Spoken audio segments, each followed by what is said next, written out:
అందరికీ నమస్తే అండి. ఆరోగ్యమే మహాభాగ్యం అన్నారు. మరి పొద్దున్నే ఫాస్టింగ్ లెవెల్స్ తక్కువగా ఉండాలి, షుగర్ లెవెల్స్ కంట్రోల్లోకి రావాలి అనుకునే వాళ్ళు ప్రతిరోజు కూడా ఒక్కో రకమైన ఆకుకూర తీసుకుంటూ ఉంటే చాలా మంచిది. మరి వాళ్ళ బ్లడ్ షుగర్ లెవెల్స్ ఫాస్టింగ్లో చాలా తక్కువ కనిపించడం వల్ల ఆ రోజున వాళ్ళు చాలా ఉత్సాహంగా ఉంటారు.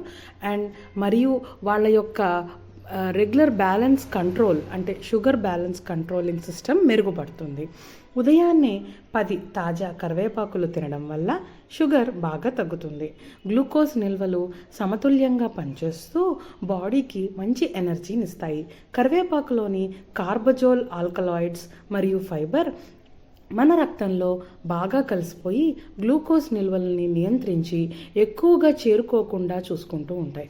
దీనివలన మనకు చాలా మంచి ఫాస్టింగ్ రిజల్ట్స్ కనిపిస్తూ అతి త్వరలో ఒక 3 నెలల్లోనే మన HbA1c లెవెల్స్ కూడా చాలా తక్కువ కనిపించడం వల్ల ఆ పర్సంటేజ్ రేషియో వలన మనమే కాంప్లికేషన్స్ డెవలప్ చేసుకోకుండా ఉంటాము. కాబట్టి డయాబెటీస్ వాళ్ళు ఎవరైనా కూడా ఈ కరివేపాకుని ఉదయాన్నే చక్కగా జ్యూస్ రూపంలో కానీ లేదా పచ్చి ఆకుల్ని అలాగే తీసుకోవడం వల్ల కానీ లేదా చక్కగా డ్రై రోస్ట్ చేసుకొని కరివేపాకు పొడిలాగా చేసుకొని రోజు టిఫిన్స్లో భాగంగా కూరల్లో భాగంగా వేసుకుంటూ ఉండడం వల్ల కరివేపాకు వలన మనకు కంటి చూపు మెరుగుపడుతుంది, ఐరన్ కంటెంట్ ఎక్కువగా ఉంటుంది కాబట్టి బ్లడ్ ప్యూరిఫైయర్గా కూడా పనిచేస్తుంది, స్కిన్ ఎలర్జీస్ని తగ్గిస్తుంది.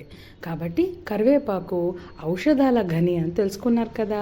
ఈ రోజు నుంచి కరివేపాకుని తప్పకుండా మీ యొక్క మంచి డైటరీ సప్లిమెంట్ రూపంలో